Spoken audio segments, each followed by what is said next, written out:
Γεια σας παιδιά, και σήμερα θα γίνουμε τέτοια.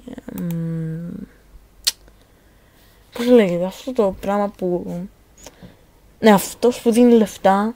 Αυτός που δίνει λεφτά και πρέπει να το χρυσοπληρώσεις όταν πάρεις τα λεφτά. Συγγνώμη αν φωνάζω πάρα πολύ. Αλλά ναι, αυτός θα είμαστε σήμερα.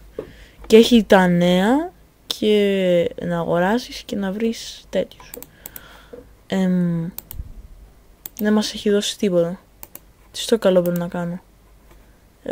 Να διαβάσω αυτό το πράγμα? Ναι, δεν έχει τίποτα. Διάβασα. Έχει μεγάλη. Αυτό το play άρχισε. Πατάω το άρχισε. Πατάω το άρχισε. Τι στο καλό έχει γίνει? Έχει μπαγκά το παιχνίδι. Ναι, αυτό είναι. Στο καλό έχει γίνει αυτό το παιχνίδι.